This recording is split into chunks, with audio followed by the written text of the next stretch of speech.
Are we live? I'm here. Sorry I'm late. I hope it's worth it. Hello. Hi, you guys. Thank you so much for joining. Hopefully everything looks okay. Sounds okay. I'm going to work on my sound. I saw the comment about the sound. That's a little bit easier to figure out.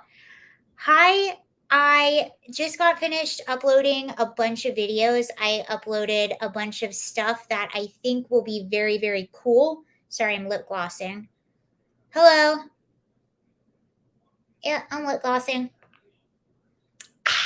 I didn't realize I was going to go through so much footage, but I'm going to let people pop in for a minute. I'll chill out. Hi. Oh, hi, Richard. Hello. So I think this should be a really good stream. I hope it's really informative. I hope it gives you a different perspective on things. I hope it gives you insight on some things. So I'm going to let people pop in for just a second. We'll see who joins. But I want to start out by giving you my review of Candace Owens' film. And then I'm going to give you a review on the film, and I'm going to tell you what I think it was missing.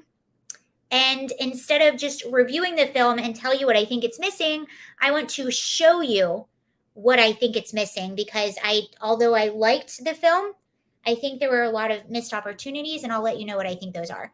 And I'm going to show you what those are. So I'm not just going to tell you, but I'm going to give you more information and hopefully equip you with more information to better understand the agenda behind Black Lives Matter, because I actually just learned something right before I watched Candace's documentary, and it was pretty wild. And I've researched Black Lives Matter for some time now, and this is something I didn't know. So hopefully this will be informative, kind of fun, and all that. So thank you guys for joining. I have a beer. I have something really crazy, and I'm ashamed that I'm drinking it out of the bottle, because usually I like to pour it in the glass. I guess I'm bougie like that. But so I have family in Pennsylvania. That's where my mom is from. That's where most of my extended family is from. So I do like a Yingling beer sometimes. And guess what? I went to the grocery store. I know, yep. Look at that. Hershey's chocolate porter. It's Yingling. Yes, I'm a girl. I really like chocolate. But check that out. And these are two Pennsylvania. Hershey's is Pennsylvania, so is Yingling. So cheers. Let's get into some dark stuff, shall we? All right. Thank you again for joining. I'll get started now. Okay, so let me know if you've followed this channel for a little bit. One of the things that I've talked about a lot, and at the time when I started this channel, I've been very critical of Black Lives Matter. I've been very critical from the very beginning. And the reason I've been critical from the very beginning of Black Lives Matter is because of the job that I had when Black Lives Matter sort of originated. So you are going to have so much information. I'm so excited. But Black Lives Matter started around Trayvon Martin. But that's not when it really went on my radar. Maybe like some of you as well. You know, when I told you to grab a beer, well, no, but I wasn't joking when I said grab a beer. Cheers. Cool. PA, good stuff. Yeah, hey, why not?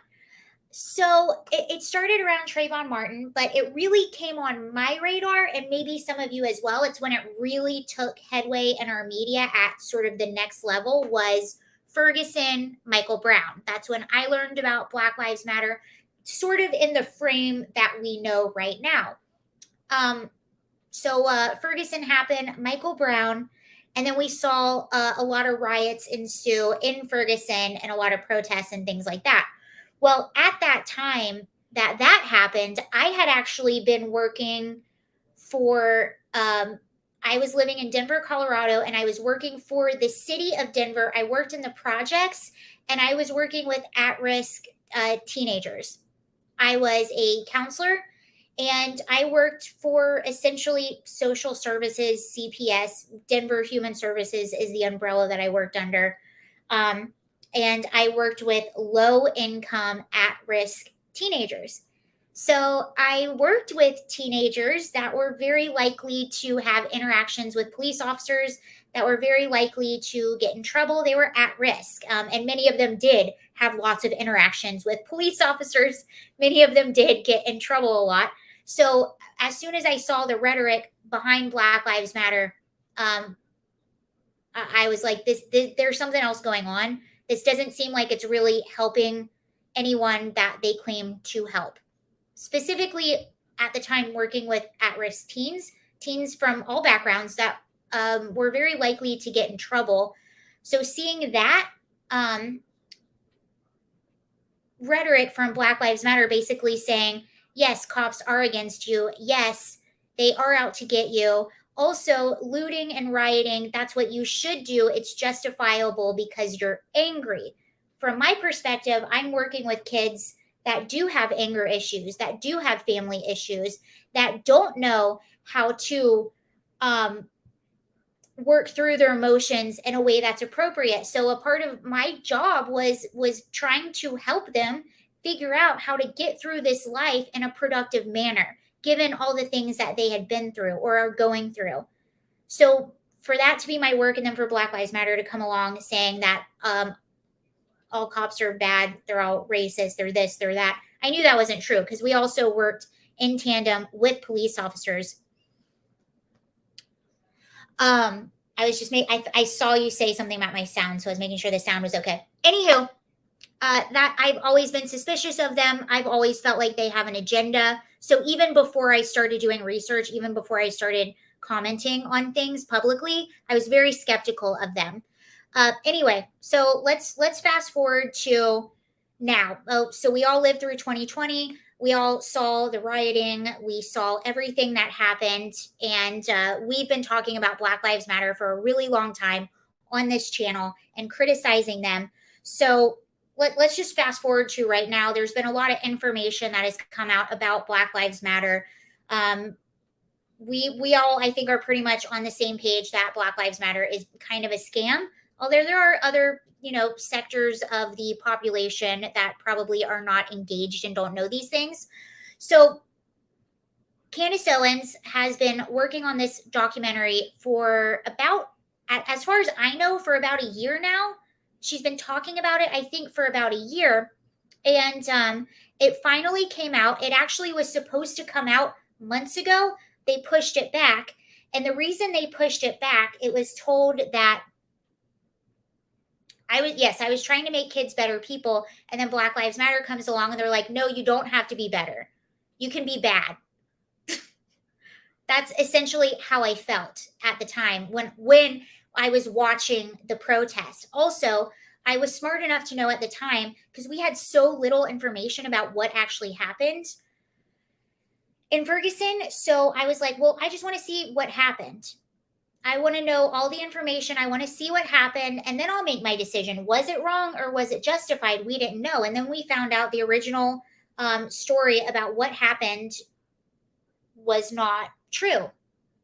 Something else had happened, but Black Lives Matter continued to go with the original narrative, even though that narrative was found not to be true.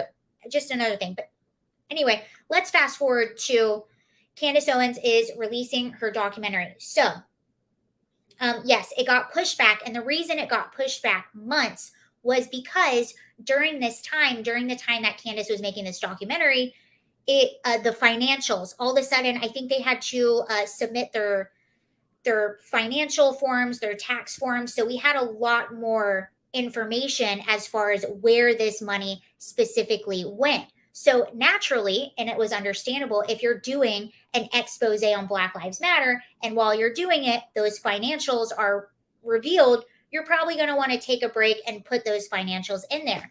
So I'm thinking like, yeah, that totally makes sense. And I'll tell you, I was really excited for this. I was really excited that this was going to be a big BLM expose, even though I already know they're frauds, even though I probably know a lot of information that's going to be in this.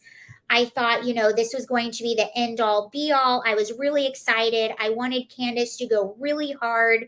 I wanted this documentary to go really hard. It had eyeballs on it. It had all it had money behind it. It had production quality. The Daily Wire was behind it. This thing really had opportunity for it had opportunity. It had the formula. It had everything for it to be amazing. And I wanted it to be amazing.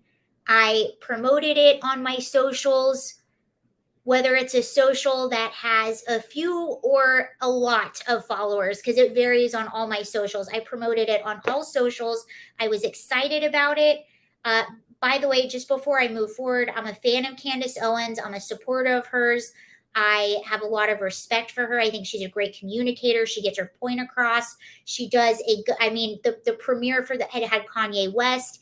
It had Ray J was there, which is a whole other thing. Kid Rock was there. This was a big event. That being said, I was disappointed in the film. And I'm going to tell you why. It's not because I didn't think it was a good documentary. It was fine. It was good. It was fine. But my issue is, and this is what we're going to get into, my issue with the documentary, and I have to be honest, I still support it. I will still say go watch it. I respect that it was made. I'm glad that it was made. And I think that it is adding to the conversation, and it is adding to the criticism and to the truth that is BLM. So for all of that, I support it. I'm happy it's made. I support Candace. My issue is I am a person that has spoken about BLM and that has looked into BLM. And my issue is that this documentary was advertised and it was promoted as the expose of BLM. It's the funeral of BLM. It was let's wear black because this is the end of BLM. This is over with BLM. This film, it did expose some things about BLM. It did. There's some nuggets of information that you're going to be like, wow, I didn't know that. Glad I know that now. But this, in my opinion, was not a BLM expose. This was a Candace Owens, I told you so, on certain things that she did, and I'll tell you why. The beginning of the film, and again, it was a great film, or it was a good film. And for someone that hasn't really looked into this, for someone that doesn't know, maybe for a leftist that has no idea about the lies and all of this, they might learn, this might be like incredibly eye-opening for them. And for that, I appreciate it again. But what pains me is there were so many missed opportunities to really drive the point home. We talked about the rioting, but what we focused on was one business that's actually a high-end business in Los Angeles. But what we didn't do is look at any of the businesses, like the small businesses that were burned down. So I'm going to show you the one clip that I'm being critical of.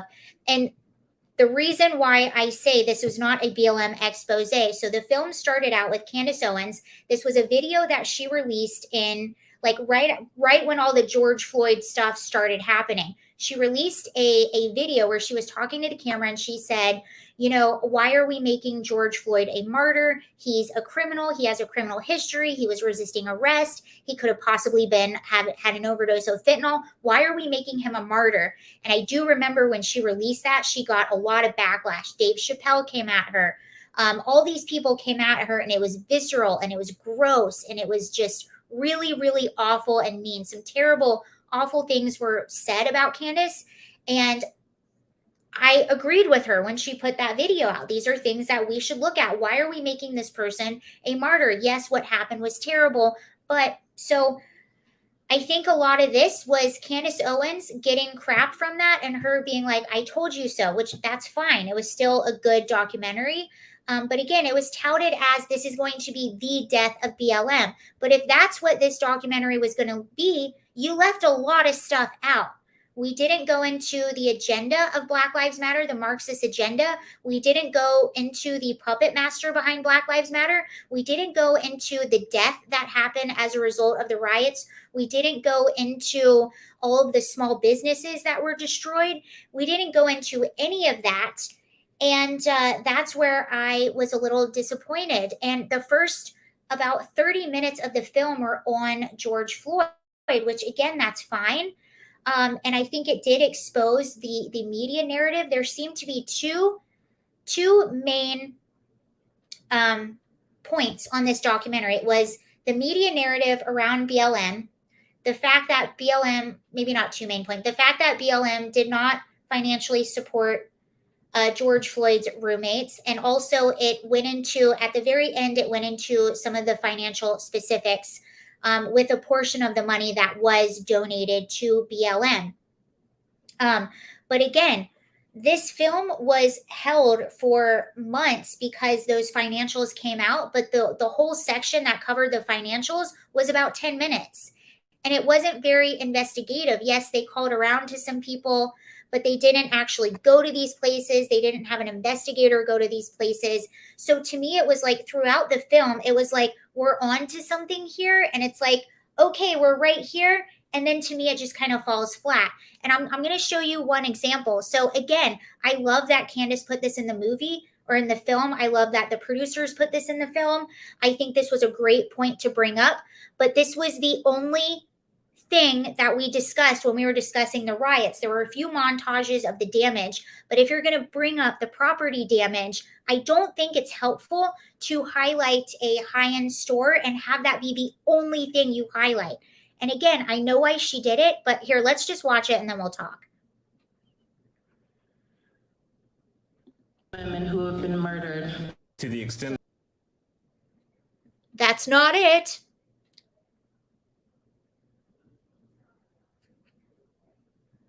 Wait, did I even upload it? Oh my gosh.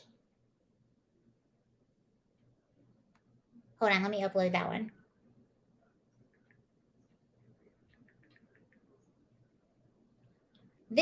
I know I uploaded that. Oh, it's right here. Hold on, it's here. I'm sorry, you guys.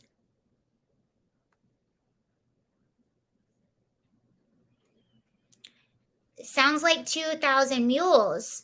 Maybe. Well, I actually, in this live stream, I'm going to fill in some of the blank spots. But I think that's what's ultimately disappointing in this because, you know, I've been really passionate about getting this message out about BLM. And this was a situation, and I think Candace does such a great job at getting things sort of in the forefront of culture. She does an amazing job at that. That's why I'm like, I was so wanting this to be amazing. And I do think it's good. And I do think it's starting conversations and it's doing a good thing. But man, there were so many opportunities to really, really, really drive these points home. And I don't know if we got them. Okay, so I am getting this for you. I'm vamping.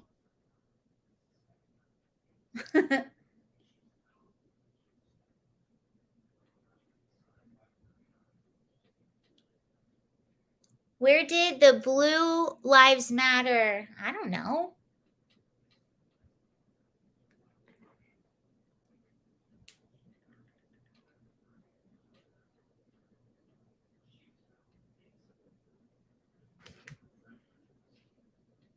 Vamping, how you guys doing? It's all a scam.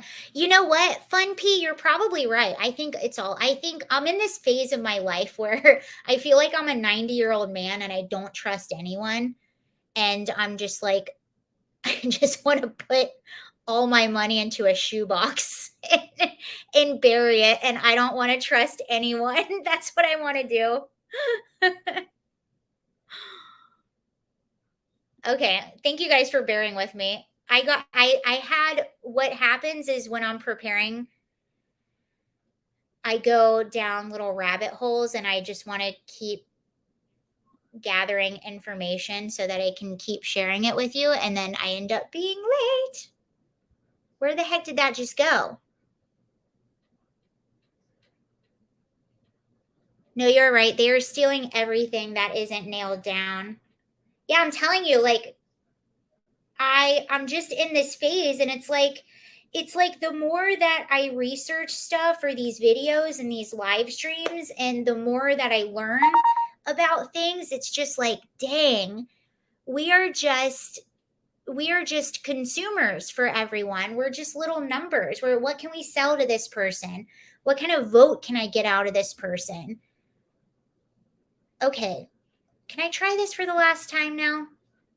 I told you to. I am taking my time right now. Yeah. Move to. No, that's why. That's why. Move. Yeah, I do want to replace it, but I don't know where it went the first time. Okay, I'm looking. Where are my files? Oh my gosh. The trans cult really broke my faith in institutions. Me too, man. That's another thing that is very much okay. So this, I know what that is. All right, so my last one. Okay, I almost got it. Thank you for being patient. Yeah, the trans thing really opened my eyes too, and especially like earlier today. Earlier today, I did a live stream about Ulta.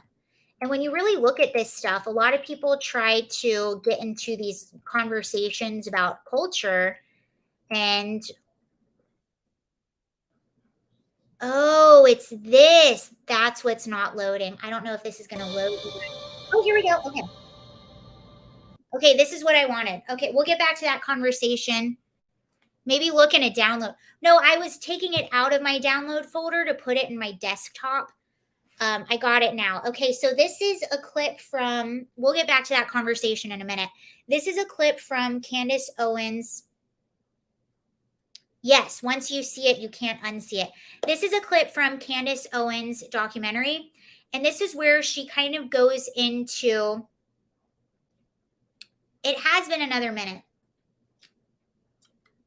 This is where she goes into some of the destruction of the riots. And I will say, what I really liked about the film, there were some really cute moments. Like she went and she interviewed George Floyd's family, or not family, his roommates.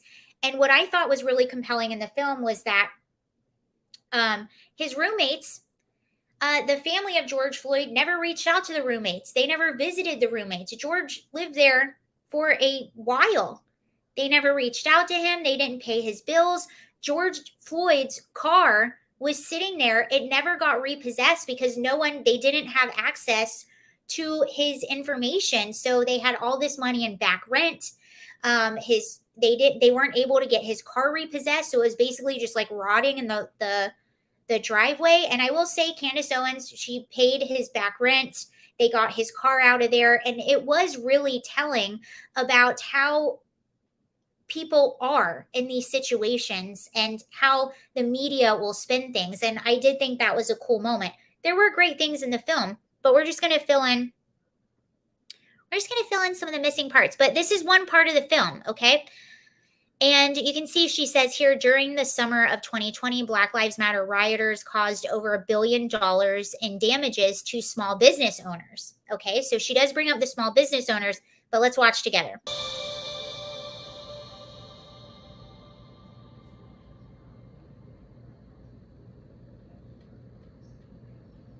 My name is Fraser Ross, and I own retail stores in Los Angeles, California. During the George Floyd protests that swept the nation, what happened?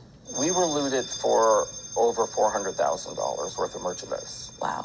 It was a disaster. You then went online, and what did you observe that you thought was out of the ordinary? Chrissy Teigen had posted on her Instagram, I'll help the protesters get out of jail.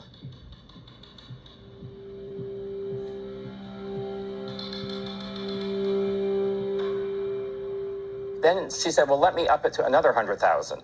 Now, when you have a approximately 30 million followers at the time, you can start a movement and people say, oh, well, she's going to bail me out and everything. And then, you've got celebrities like Jennifer Garner giving 4 hearts to that post. Well, they all live in gated communities and it's not their stuff being destroyed. And you had just been looted. Yeah, I went online and posted an Instagram of the store being looted and I tagged, thanks, Chrissy. She wrote under this post, well, like anyone's really shopped there for 10 years. So her instinct.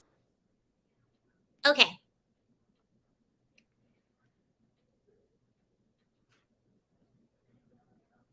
Someone was like, was that covered in insurance? Fun Pete, actually, can you give me your reaction over that? Because you're always critical. I want to hear what you thought about that clip. And I think this matters. I'm actually glad you're here because this is one of my criticisms of the film, is because this was all that was really covered as far as the damage and the riots. There was a family that was covered, and this was actually a really good story too. There was a family where it was a female reporter who was from Minneapolis, and just because she was married to a police officer that wasn't even in the whole mix of what happened with George Floyd, just because that, people literally made piñatas out of her and her husband's head and would come make threats and protest in their yard every day. So that was discussed. But as far as the property damage with the businesses, this was really the only highlight, I actually really like the owner of Kitson. He owns Kitson in Los Angeles. He's super based, super Republican. He calls out a lot of crap. So I really like that about him. But to me, I'm like, that was an easy grab for this documentary. Of course he's going to be on this documentary. He follows Candace Owens. He's outspoken about Republican issues, and he doesn't like Chrissy Teigen. And remember, Candace Owens also has a little vendetta against Chrissy Teigen as too, although it's warranted. But this was a part, like bringing up Chrissy Teigen, it was an important part because it really did highlight the hypocrisy with the celebrities and all of them sort of egging this on and living behind gated communities. But it felt a little personal, and I don't know if that was the smartest angle to take, or if that was the angle to take. Let's highlight some of the small businesses. Again, you guys, like this was an opportunity. I have my PJ pants that I bought on today. This was an opportunity to not only tell that story, but to highlight all of the small businesses that were burnt down. So Fun P said, didn't they have insurance? Maybe he did have insurance, but a lot of these small businesses maybe didn't, or they didn't cover everything. There were so many of these tiny little small businesses that we have footage of. And it's like you could have done a 30-second, even a minute montage of all of these businesses, and that it wasn't in there.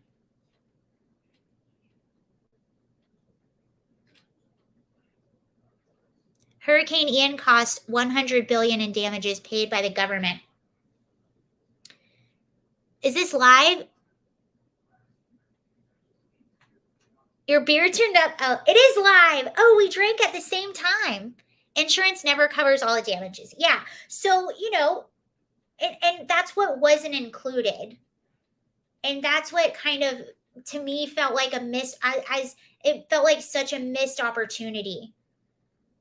No, I'm not back in Cali. So I get upset over that. It's not, my microphone isn't on. But anyway, so now that we said that, where should we go next? Huge deductibles and cancellation if you use it again. All right.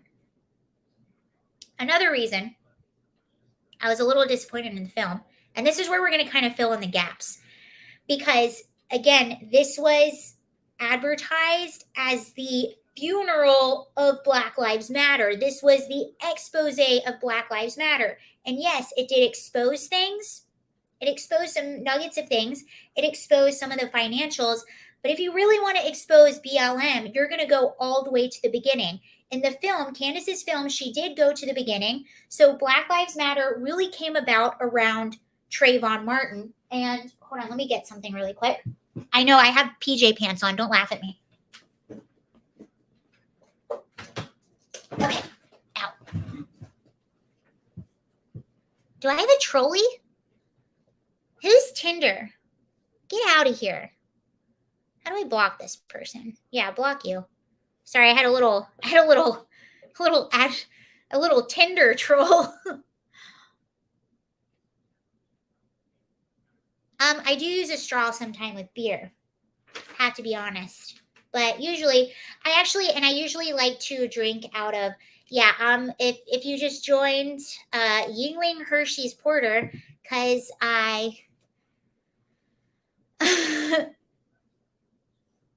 no one will laugh at flannel. Okay, so BLM started, and the documentary does go into this, but again, this is where it freaking fell short, because this is an opportunity to expose who the puppet master is behind BLM. It's not Patrice Cullors. It's not any of the people who are in the media. It's a man by the name of Eric Mann.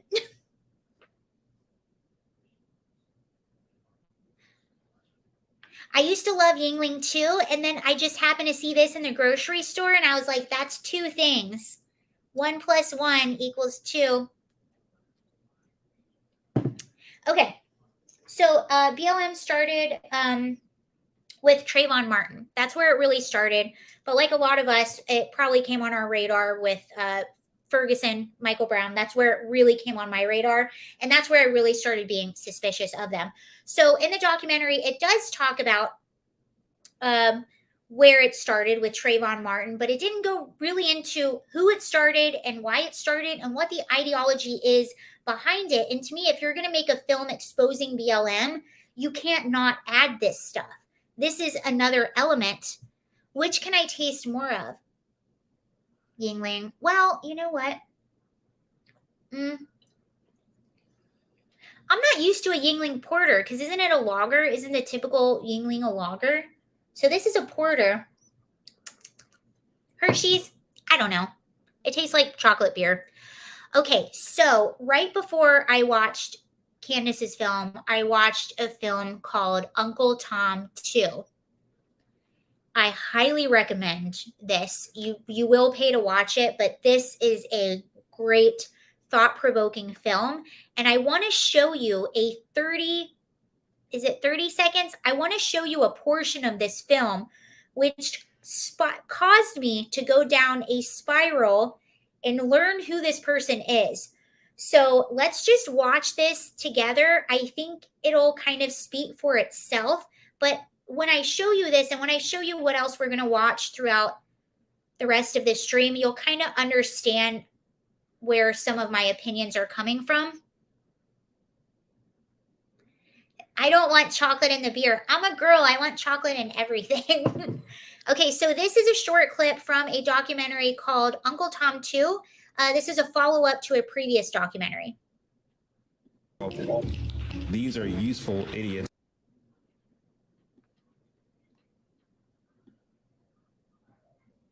Based on guerrilla warfare principles, which is you're up against a far more powerful enemy. And you have a very small little army, and you're trying to figure out what this little army that maybe at best is like a flea bite. You know, how do you kill an elephant with flea bites?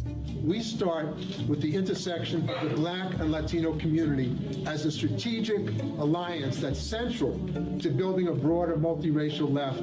This is the father of Black Lives Matter. Of the Black trans women who have been murdered. To the extent that Black people are involved, these are useful idiots. These are people who are fronts to carry out the agenda of white Marxists. If we don't have a base in the Black and Latino community, we can't branch out. You gotta have a strategy, and that's at least my strategy. We don't believe that majority white organizations can be transformative organizations. Black Lives Matter? It's a white-run organization. Okay, so this is essentially who is said to be the puppet master behind Black Lives Matter. So his name is Eric Mann. He is a known communist. He has something called the Strategy Center, which Patrice Cullors was a part of. He trained her. He was her mentor. And he is a communist that has a political agenda. And you heard him say in that clip that he specifically goes toward Black and Hispanic young women because he doesn't believe that a majority white movement would be able to have the impact that it would if it was a young Black or Latino woman. This is some more from Eric Mann, and this is really interesting because, right, you're going to hear a tactic in this video. He is going to basically describe a tactic for you. This is pretty wild because it's going to sound very familiar. And basically, what he is describing is a tactic to win. It's a tactic to be able to win debate and then win the end game, which for him, he's a communist. So, what's the end game? Abolish everything, break down the system, take over, have a communist society. And he uses a play on words to do this. So I'll let him describe it for you. They called the gym Jim Crow. Okay, so what he's talking about, there was an incident that happened at a university. I want to say it's USC, where they wanted to either tear a gym down. Hold on, let me see if I can find it. This is wild. Where is he from? Russia? I don't know, you guys. I'm just learning about him. I saw this documentary, and I couldn't believe that I hadn't known this information, that this guy was behind it. And I'm like, is this real? And sure enough, I watched this documentary. I started researching Eric Mann. This stuff is real. And I have more for you. We're not over yet. I mean, it's wild. And again, you can understand why I watched Candace's documentary and I'm like, why, if this is the end all of BLM, why is this not here? Why is this not in it, you guys? Like, we had such an opportunity with so many eyeballs on this thing that, I mean, I get it. I don't want to criticize someone else. All I want to do is get information out there. So that's why I'm sharing this. Okay, so Biba, stop it.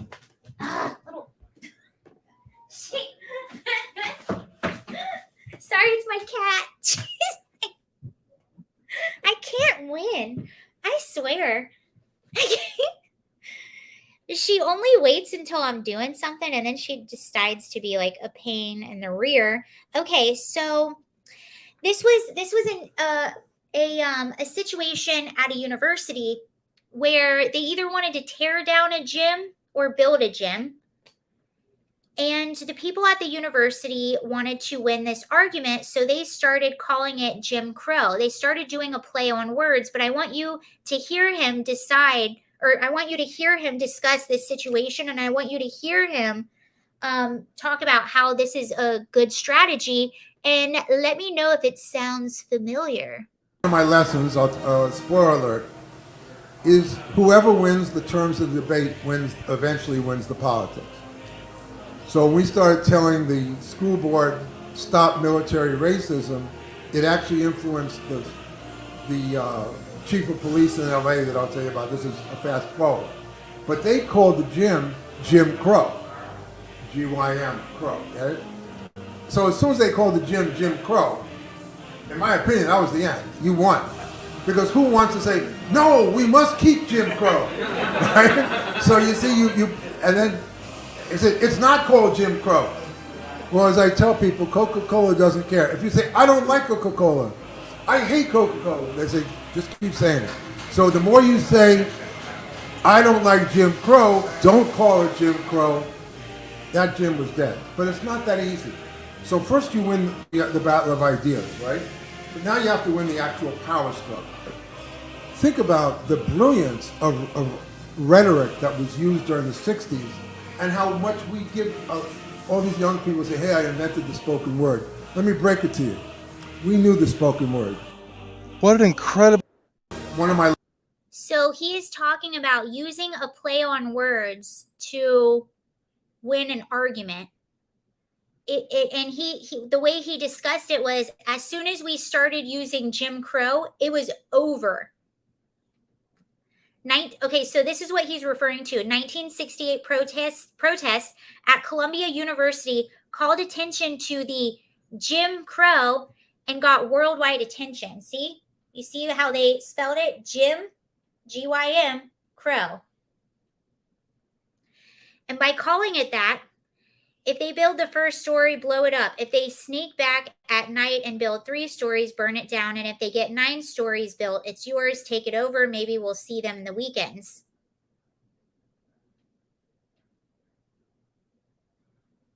So they were protesting the construction of a gymnasium in Morningside Park.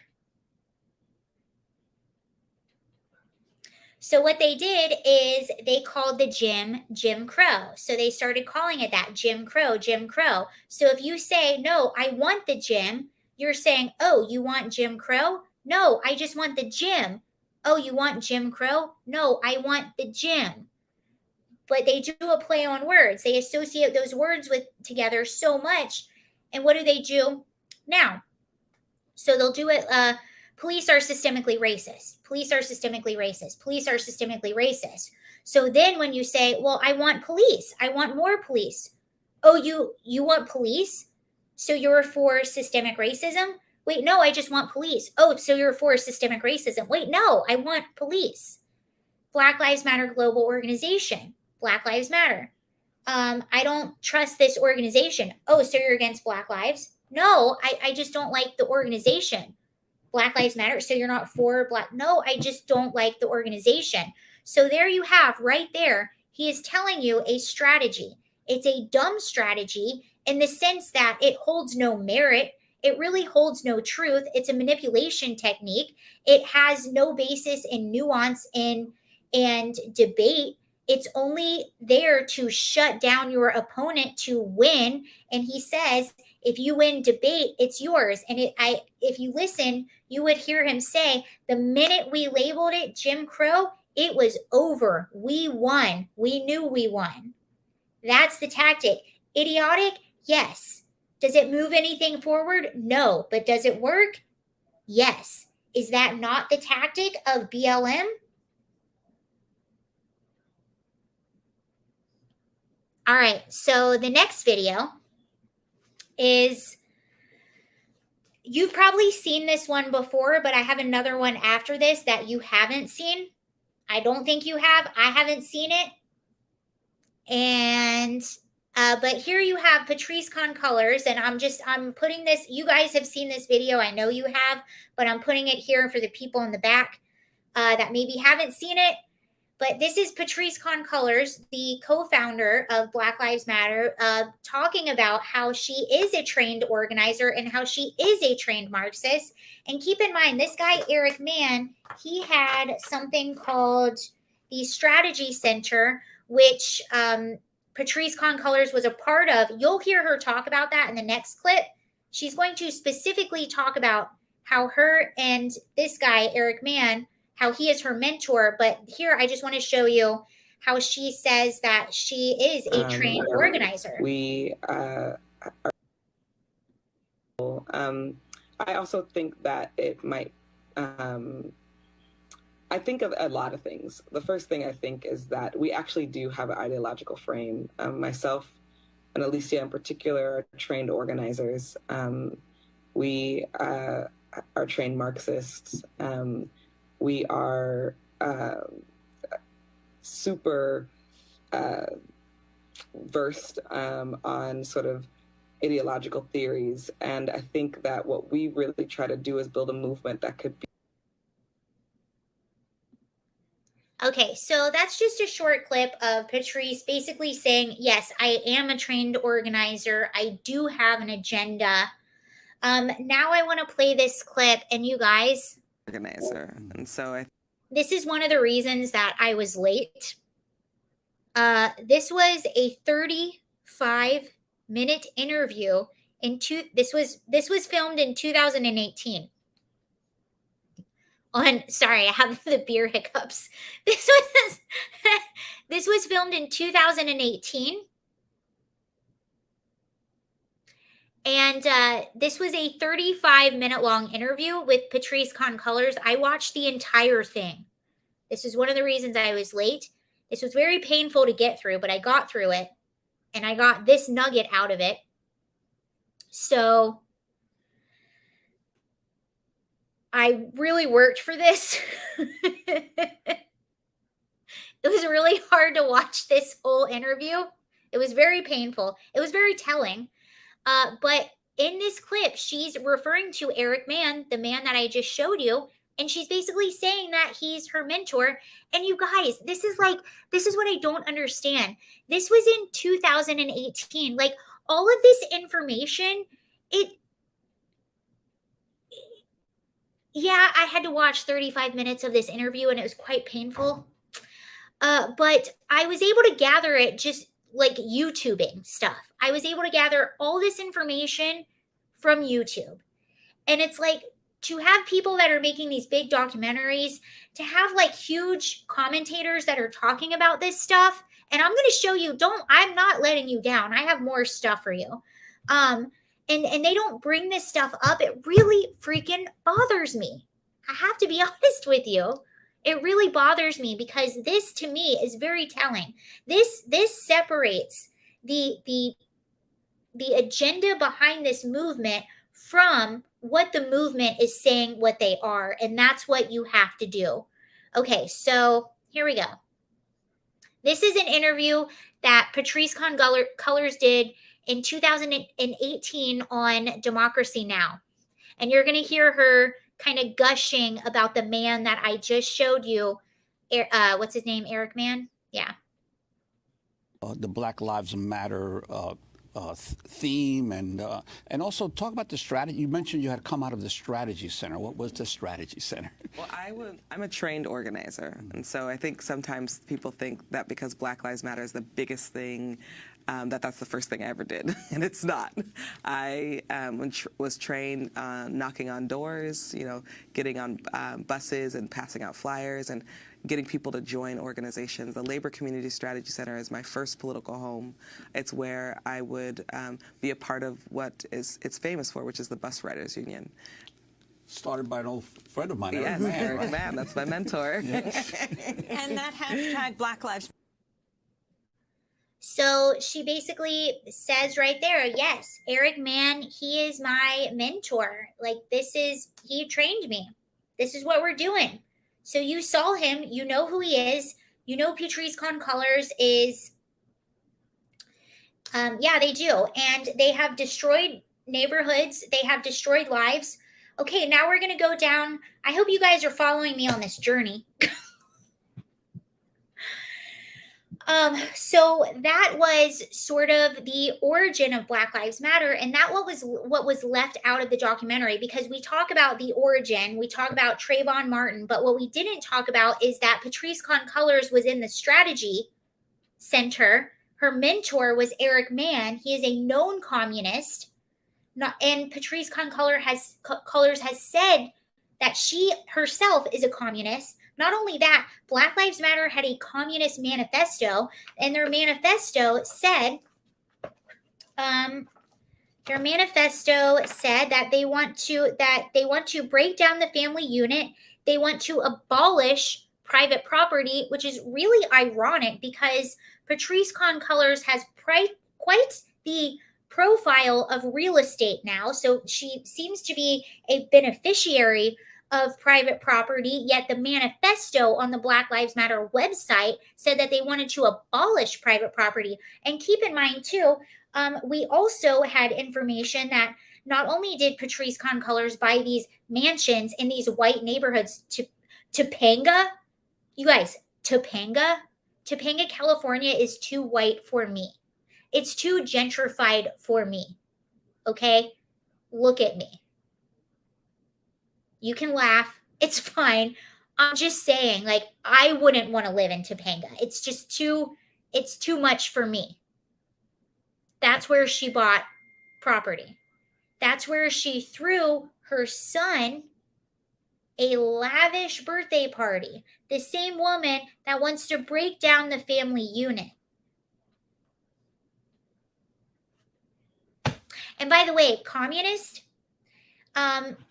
communism basically means that it means that you hold up the wealthiest in society and you oppress the oppressed. Black Lives Matter frame themselves as people that want to help the oppressed, but in actuality, they are communist supporters who want to oppress the oppressed. They want the government to control you. That's essentially what communism is. The government controls you. That's what that's what their agenda is from the beginning. But that's not what the public thinks that their agenda is. So anyway, let's move on, because there's some more. And there is another element of Black Lives Matter that I think has been lost and that I think has been highly, highly underreported. I am right now, and I actually saw this for myself. So you guys know I lived in Los Angeles during the riots. I got stuck in the middle of the riots in Los Angeles. And the next day, I actually went to help clean up in my neighborhood, because my neighborhood was one of the ones that was targeted in the riots. So the day after, like, our really big riots, I think it was May 30th was with the really big riots, the ones where you saw the images of the cop cars being burned and stuff like that.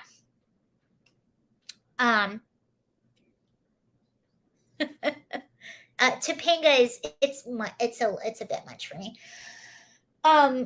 So I went to help clean up the next day, and I actually was in the Fairfax district. So I'm going to play you a clip from another documentary. By the way, this documentary is amazing. It's just a 17-minute piece.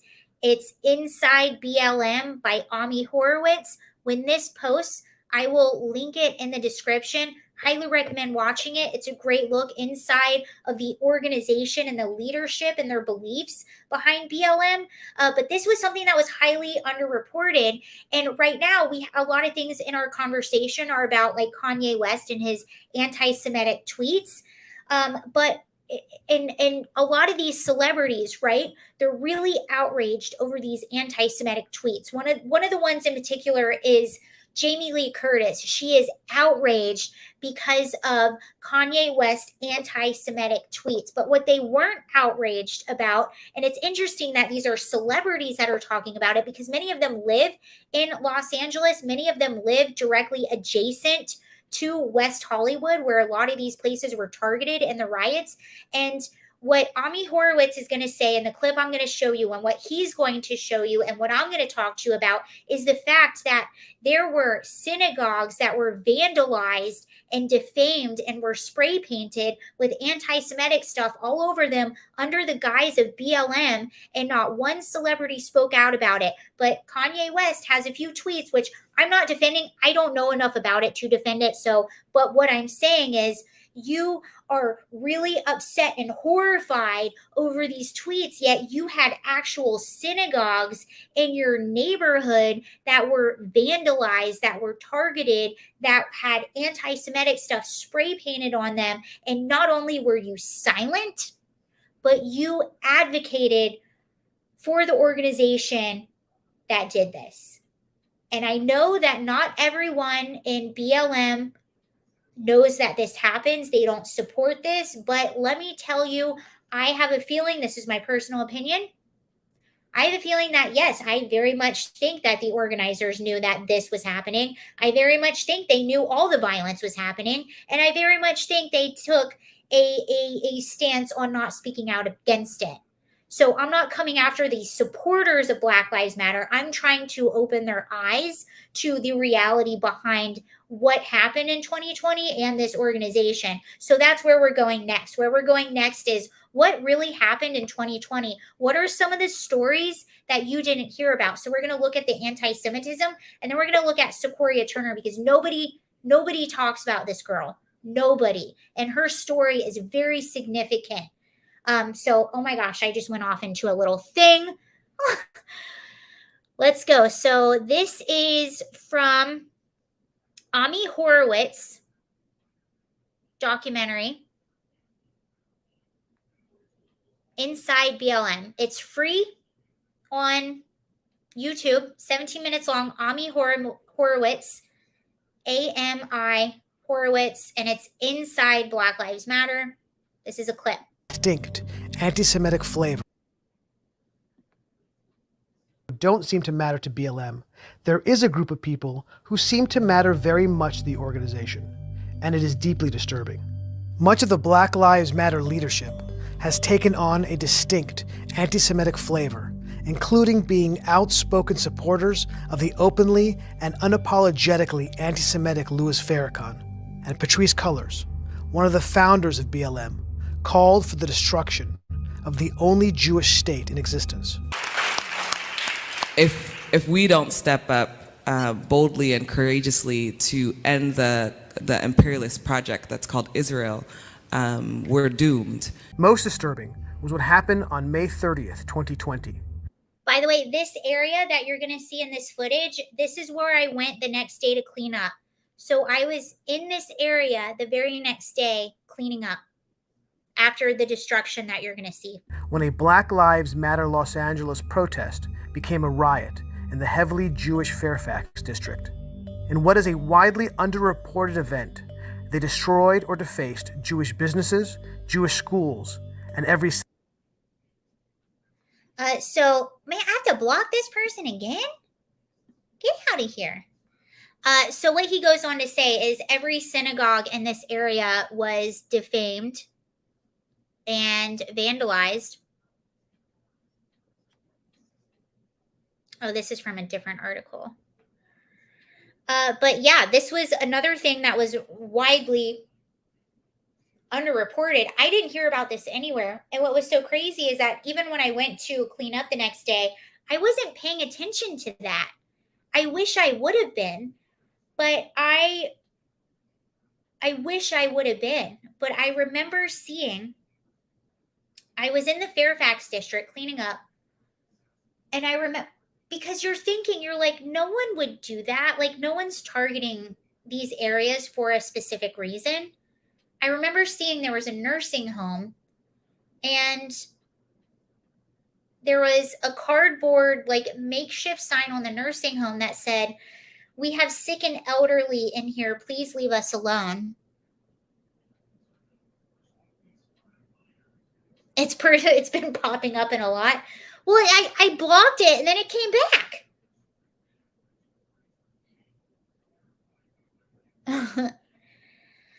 So this is just one more element. And the thing is, this type of stuff does have connections with the leadership within Black Lives Matter. If I just thought these were bad actors, like going and doing things like randomly, I wouldn't think that was worth bringing up when we're discussing the organization that is BLM. The only reason I bring that up is because this seems to be a theme. And if it's something that you research and look into, this seems to be kind of a theme within the leadership of Black Lives Matter. Because again, if this was just a one-off thing that some stupid guy did, taking advantage of the chaos that ensued in LA, I would be like, okay, whatever. But this is not a one-off thing. This is a theme within the leadership, a very disturbing theme that no one seems to want to talk about. And what really irks me, what makes me so mad is Jamie Lee Curtis coming out being so angry over a confusing tweet that came from Kanye West, yet actual synagogues in her neighborhood, I think she lives in Los Angeles, let me check, in her neighborhood were vandalized, and she said nothing and even supported the groups that this happened under. Riddle me that, Batman. Let me see if she lives in Los Angeles. The only reason I'm thinking of Jamie Lee Curtis is she's just someone I've seen a lot in the media talking about, like just super upset about Kanye's comments, yet this is fine. Actual vandalism is fine. That's fine. It's for BLM, so it's immune, right? Just like COVID, it goes away when it's for BLM. Jamie.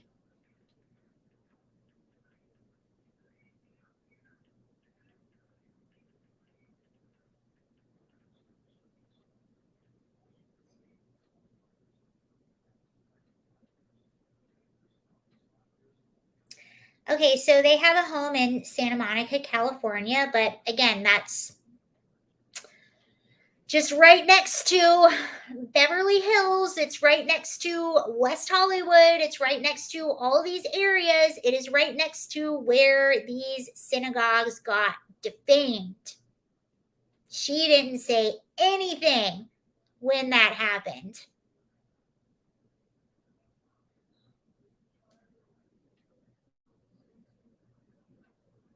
I do, and let me tell you, I agree. I love me some Jamie Lee Curtis acting. I really do. But on this issue, don't love it. Now, okay, so now it's going to get kind of sad, but I feel like I really want to highlight this story because this is one of the things that I stumbled upon. One of the stories that I stumbled upon during 2020 that really did something to me. This gets to me. This till this day. You again? Holy baloney. Block. An error occurred. This is sad. I'm just going to warn you, but I think it's a really important story. And again, it's like if we are trying to expose BLM to the masses, like we don't have to be propagandists. We don't have to make anything up. We don't have to take a side. All you have to do is just present people with what happened. Just tell the stories of what actually happened. That's all you have to do. And there is one story that has not been told enough, and it breaks my heart. And it's one of those things that if you were to tell people, it's one of those things that they would take a step back and it might make them understand.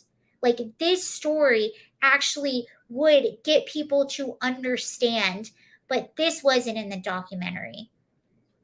And it kind of, again, it makes me feel like this documentary was more just a personal thing for Candace Owens than to really expose the truth behind BLM. Because I don't know if you guys are, if you watch Brandon Tatum, he's a political commentator online. He's good friends with Candace Owens.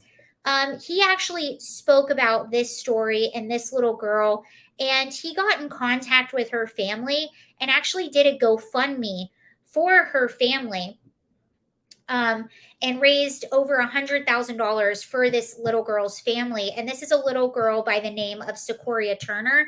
She was 8 years old. So one of the things too that I was disappointed that wasn't involved, if we're exposing BLM, if this is the funeral of BLM, why are we not including this information? And why are we not talking about, if we're going to talk about the property damage and the riots, why are we not going to at least discuss a little bit the death that happened in the riots? Because there was a lot of death. I don't have the headline for you right now, but it's in Forbes magazine. Actually, yes, I do have it. I do. This isn't the headline, but this is for Forbes magazine. The headline was so you can see when this came out, or can you? No, you can't. So this came out in June of 2020, this article. And the headlines of this article were 19 people died within 14 days of riots. So the George Floyd riots started, and within 14 days of these riots starting, 19 people lost their lives. And it says, though curfews are, this is Forbes, though curfews are lifting and protests remain predominantly peaceful, because we always have to say that, right? The death toll from 2 weeks of demonstrations over the death of George Floyd continues to creep upward, with at least 19 people, a majority of whom are Black, are now dead. This wasn't in the documentary at all. This fact was not there. And this article did not privy me to this information. This is something that I had known for a very long time. And one of these people actually that lost their lives. So keep in mind that this article came out in June of 2020. On July 4th of 2020. And this is a story that this will upset you. And nobody talks about this story. And this is a story to me that really should be talked about, because this little girl shouldn't be forgotten about. And it also should be talked about because this really exposes the hypocrisy behind this organization and how bad these situations are, and why we shouldn't be encouraging looting and rioting, and we shouldn't be making it cool. This is Sequoia Turner. You are about to see a press conference with her parents. And the reason her parents are doing this press conference is because Sequoia Turner was 8 years old on July 4th of 2020. She lives in Atlanta, Georgia, and she was with her mom and another woman. I don't know if it was the mom's sister, or I don't know who it was, but I believe she was with her mom. I know for sure she was with her mom and another woman. They were on their way back from fireworks, 4th of July. It was about 9:40 p.m. They were going home, and they stumbled upon a blocked off road. They stumbled upon a barricade. And this was a BLM protest for Rayshard Brooks, who was often killed by police officers in the Wendy's parking lot in Atlanta, Georgia. I'm pretty sure you guys probably remember that story, Rayshard Brooks. So this happened in the Wendy's parking lot, and they burned the Wendy's parking lot down, and then they basically took over this area. Armed vigilantes took over this area, and the government let them. And they took over this area for a minute. Like, the government literally said, the local government literally said, we are standing back. We are not being proactive. We will only respond after violence ensued. And this is in paperwork. If you research, you'll find it. This is in paperwork. And what happened was, when Sequoia Turner's mom and Sequoia Turner are driving home innocently, they stumble upon this barricade and they're like, oh my gosh, what is this? Didn't know this was here. How would I know this is here? So they try to make a U-turn and get out of there. And then shots fire into the car by people that are there protesting for BLM. And it kills Sequoia Turner, an 8-year-old little girl. And then after she was killed, there were people. So you're not going to see it in this press conference, but I've seen it in other press conferences where her mom said, I saw people filming. I could see them outside the car, like filming. There was one person in particular that I could see filming. I know people saw who were responsible for the shots that killed my daughter, yet no one came forward. They begged people to come forward. That's why they did this press conference, because they were begging people to come forward with information. They had to beg people for almost over a year. They had to put billboards up in Atlanta to beg people to come forward, people that were at a Black Lives Matter demonstration. So this is her dad and this is her mom. And I'm just going to warn you, this is upsetting. But I think it's a story that needs to be told to understand the impact and the truth of what happened in 2020. So here, these are Sequoia Turner's parents. This was a press conference out of Atlanta, Georgia. This was very soon after she was gone. Let me see if I can find you the exact date. And what you're going to see in this video is that her mom is just exhausted and so distraught. She can't even stand up. When did this take place? I just want to give you a time frame. Let me find 2 years ago. Okay, what was the date?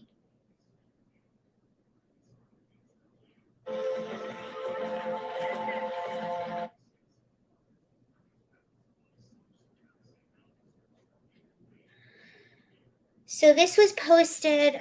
Okay, so my phone's not telling me the exact date that this posted, but I think this was in date. I want to say this was in, if not like a day, like a few days within when she was gone. And again, just it's upsetting. Just because of bad. Okay, so this is her mom. Her mom was in the car with her when she passed away. And according to Brandon Tatum, I haven't read this in anything, but according to Brandon Tatum, who had contact with her family, her mom, this woman right here, was actually holding Sequoia when she died. So people were shooting at the car, and I think shots were coming from both sides, and a shot went into the car, got Sequoia, and they tried rushing her to the hospital, and I believe she passed away on the way to the hospital, possibly in her mom's arms.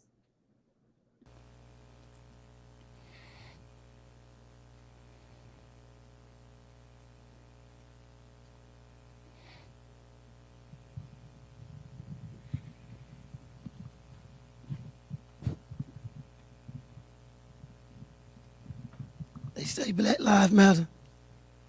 You killed your own. Killed your own this time. Just because of barrier. They killed my baby because she crossed the barrier and made a U-turn. You killed a child. She ain't do nothing to nobody. They didn't give us time to make a U-turn. They started shooting on my car before we could even make a U-turn. Shooting my tires out. Like, why? But Black Lives Matter.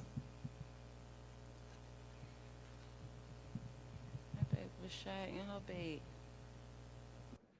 Damn, sorry, I have to get rid of this thing. I was trying to block it. Oh my gosh, that's like the worst timing. I was trying to block this. Let me play it over. I'm so sorry.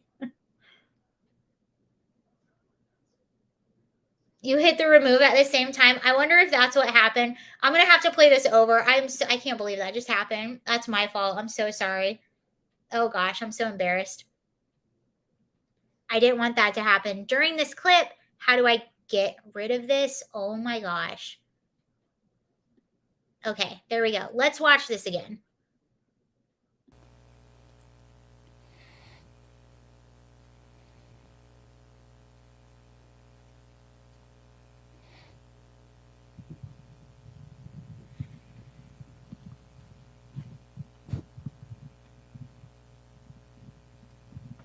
They say Black Lives Matter. You killed your own. Killed your own this time. Just because of barrier.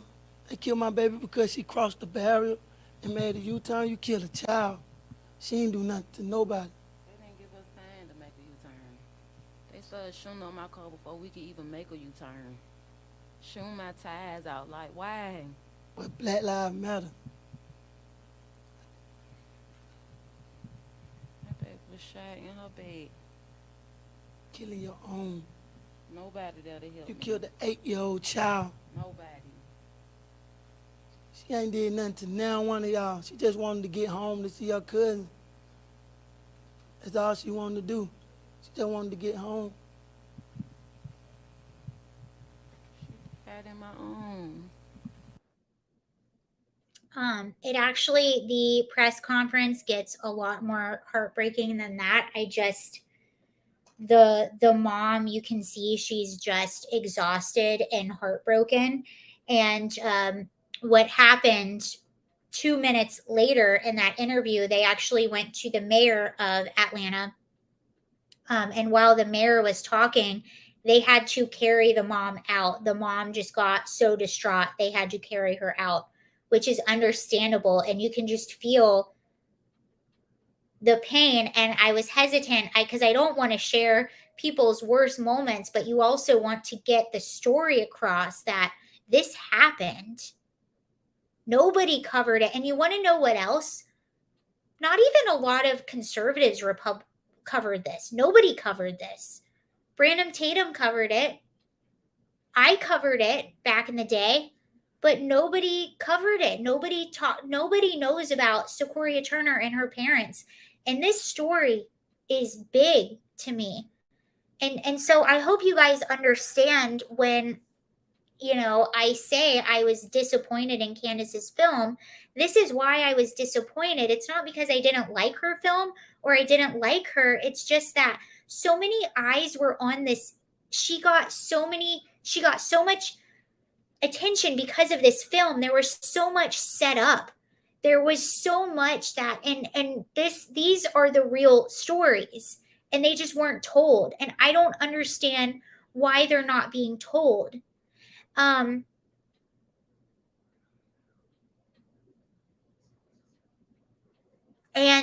her story isn't over. And this is actually, I really sat and thought a few days because I was like, no one's telling this story. So I am hopefully I'm going to do more with it. You know, you just wish you wish you could get this out to more people.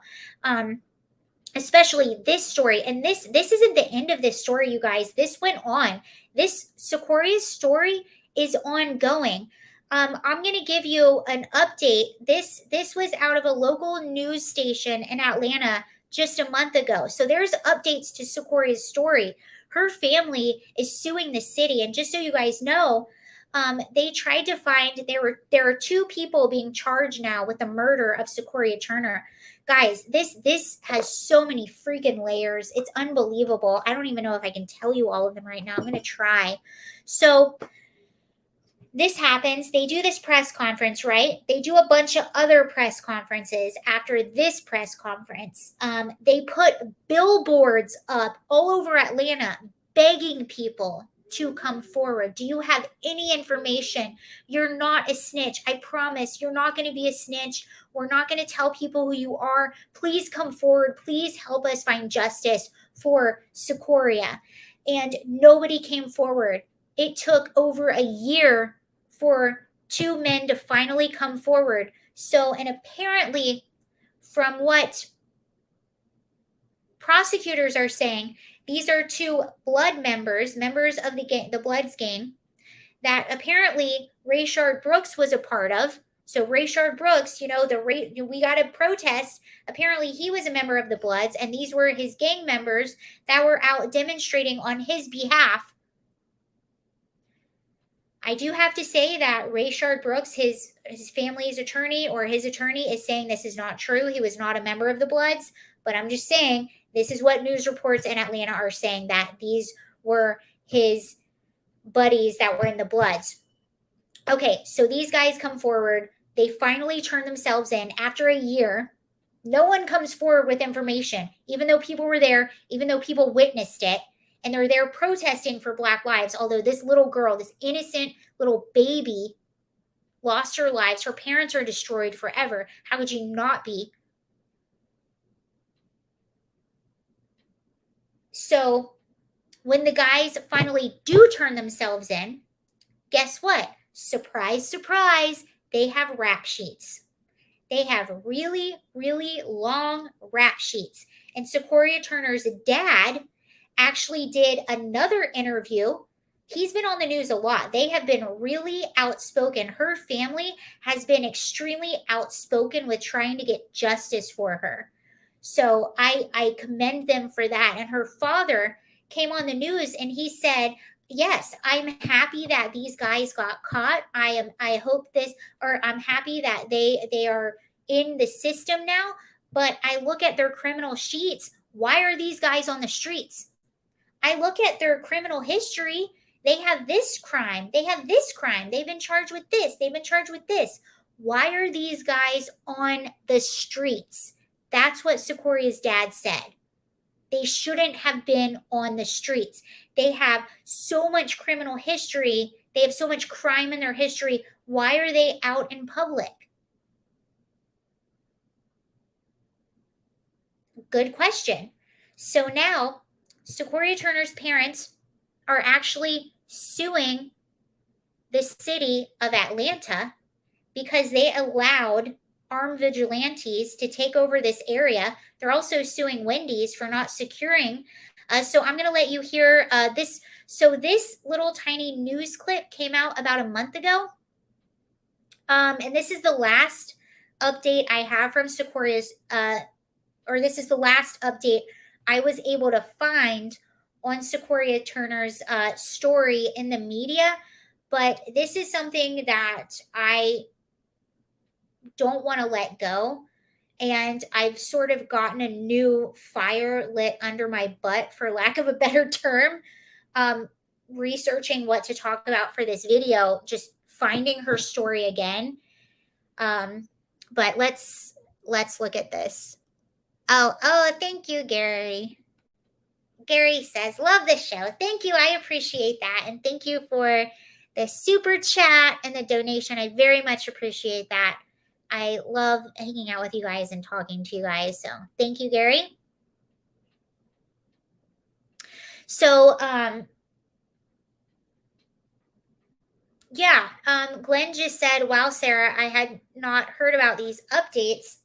I am ashamed of myself because I hadn't either.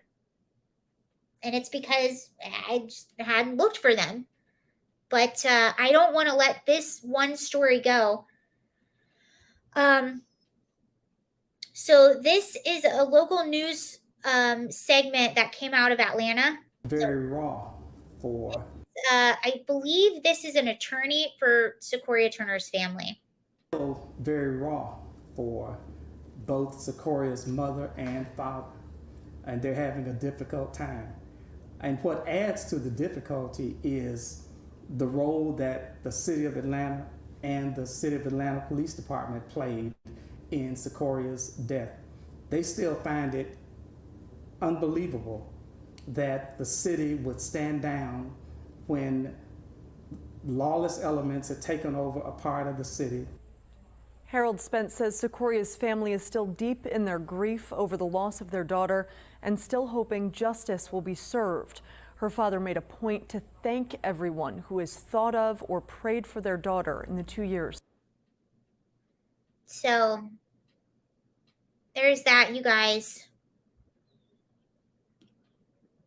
I think, what is it? I already saw that. All right. You are not safe in blue cities, full stop. It's a lot of firsts for people, as this story wasn't widely covered. No, it wasn't. And yeah. Sometimes I get a little frustrated with stuff because I don't know why it's not covered. It's so easy to find. And I don't mean I'm talking about people that talk about BLM. Oh, thank you so much. Deep respect for what you are doing, but keep your health and livelihood your focus. Dark days. Thank you so much. I really appreciate that. Thank you, Hammerstein, for the donation. Thank you for that comment.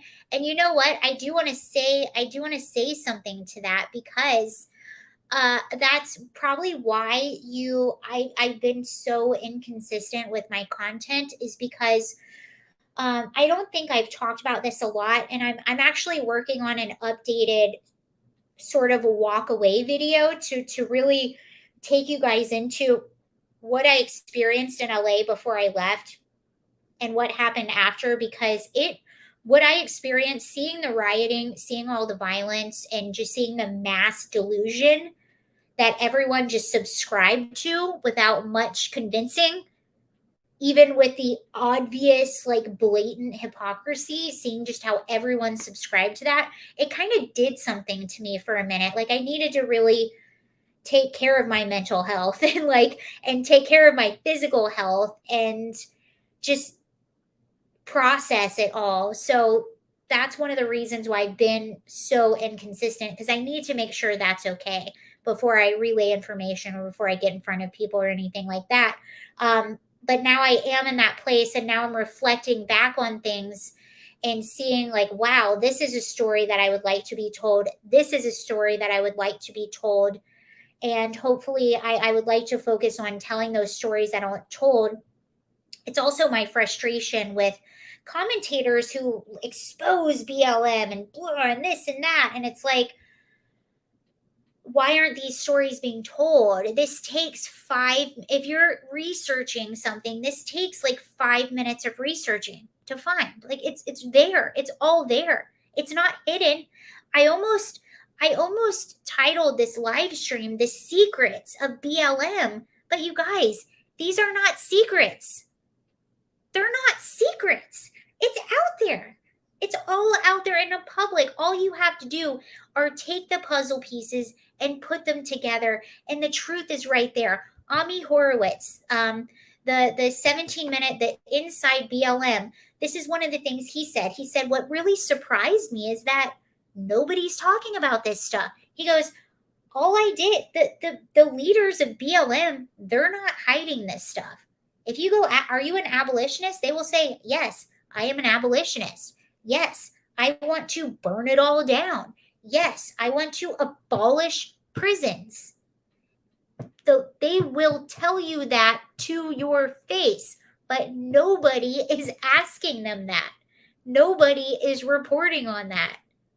There are people, and it's mostly like small YouTubers that are reporting on that, and a few like sort of independent commentators, but no one's talking about this.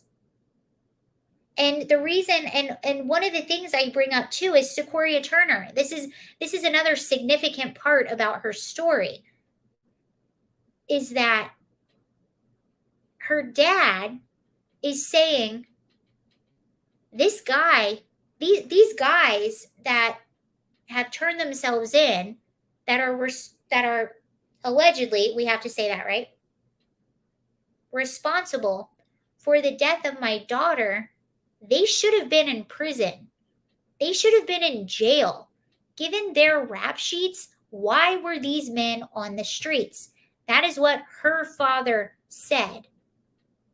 So how does that work with BLM, who wants to abolish prisons?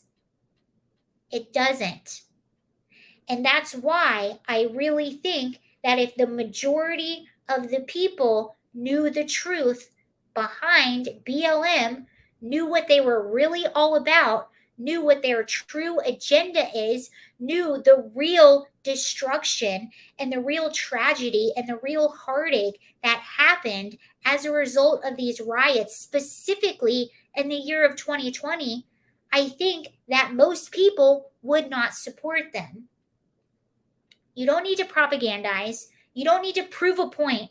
All you need to do is present the truth, to present the facts. And I think that's what gets lost on a lot of things. I'm telling you straight up. I think that's what gets lost on a lot of things. I think people get too egotistical.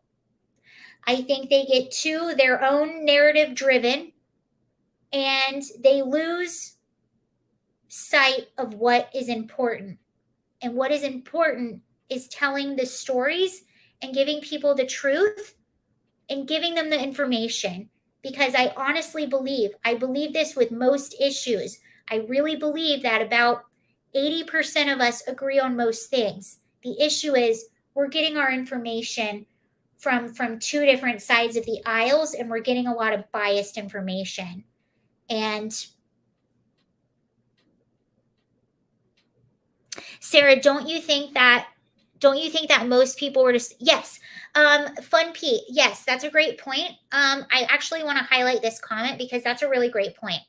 Thank you for bringing that up. Sarah, don't you think that most people were out to stop police violence on Black people, not for the corporation BLM? Yes, that's why I want to expose the corporation of BLM, because that's not what they stand for. So why are we supporting BLM? They don't stand for anti-police violence. That's what they're telling you they stand for, but really what they stand for is abolishing the police. So they are going to use that violence to fulfill an agenda. That is why they do not correct the lies. So that's why in Michael Brown, when we found out that it wasn't hands up, don't shoot. Remember that? That's why they did not correct that lie, because their end goal is to abolish the prisons. It's to abolish everything. So they don't want to correct that lie. They want to perpetuate that lie so they can get to their final goal. And I know it sounds crazy. I know it sounds hyperbolic and it sounds conspiratorial, but all you have to do is listen to what the leaders of BLM are saying.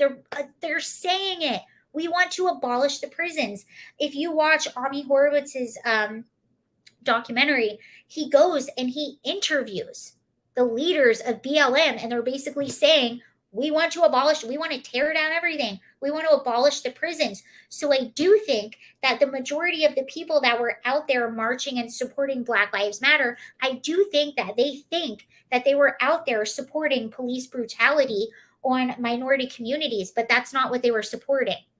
That's the point that I'm trying to make. That's not what they were supporting. That's just what was being used to push this agenda because they knew that it worked, and it did work. I hope that makes sense. Whew, I got heated on that one, man. I'm a mama bear. I don't know what it was. I'm from Atlanta too, so yeah. But all you have to do is listen to the leaders. They will tell you. It's not hidden. It's not a secret, but no one's putting it together.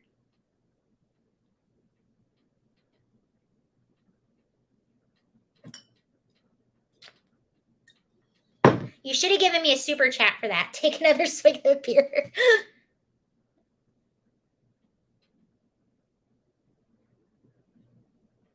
I didn't know that, TNN. So he says, did you know that the BLM people in the Brown case were trying to drive out the Pakistani store owner because it showed a video of Brown robbing the store? I did not know that.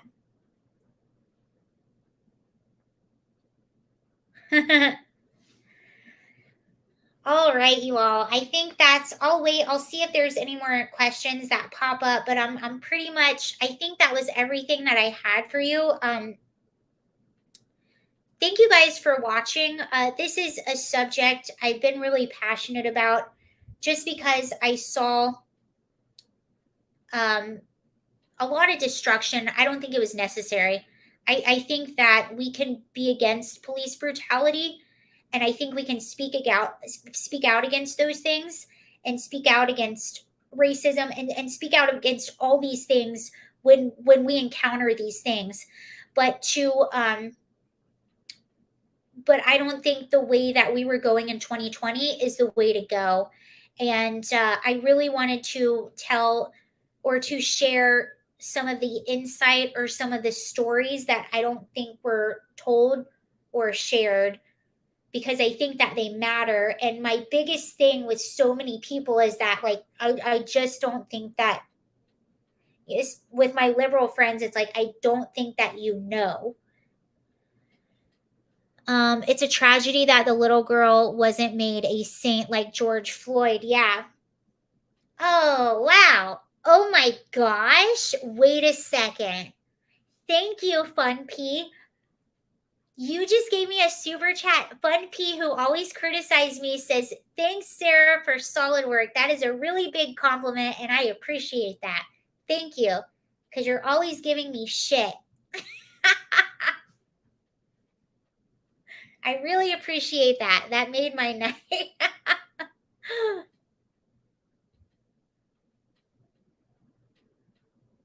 Good show. Get another beer, Sarah. All right, I'm going to go. It's been a day. Thank you guys for watching. Our work isn't done here. There's more to do. There's always more to do. I like you. I'm a fan. We don't always agree. Okay, look, I appreciate criticism. I criticize people that I'm a fan of. It's healthy, it's fun, and I appreciate it. All right, you guys, thank you so much. I'll see you again very soon. I really enjoyed that show, although there were sad parts. I think it was important, hopefully.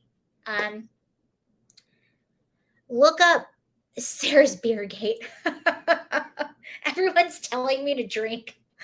But look into her story if you want to. There's a lot of pieces that I didn't even mention. But I really appreciate you guys. Thank you so much, and I'll see you later. Sarah will make sure to block notifications. What happened to Elijah DeWitt? Oh, yeah. Well, you know what's really interesting? Before I go, I'll just comment on that really quick. Elijah DeWitt, that happened really close to where I'm from in Georgia. I'm from Georgia. I'm from the suburbs of Atlanta, which is actually probably why the Sequoia Turner story hit me really closely, is because I'm from Atlanta, so that had a bit of a personal thing to me. That's not why it came on my radar, but that might be why it was a bit personal to me. Yeah, Elijah, I need to look into his story a little more. I know that there were two boys. So Elijah DeWitt he's a high schooler. I believe he was 18. Is he a high school senior football star, and was shot outside of a mall by two boys. And Susan, not Sarah. Susan.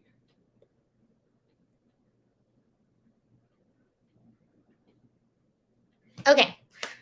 Yeah, so maybe we'll talk more about Elijah DeWitt later, but I have been paying attention to that story. And I did watch a video of the two. Elijah DeWitt, yeah, he interesting. There's some stuff going on there. I don't think we know everything yet. All right. Thank you, everyone. That was a great show. I appreciate it. I'm not saying I was great. I'm saying you guys were great. So I appreciate it, and I'll see you all later. Bye. Now I gotta turn it off. This is always the fun part. Afterwards, when I think I'm like turning it off, but I don't really know. Look up Jesse Whitaker. Okay. All right. Now I really have to go. Okay. Bye.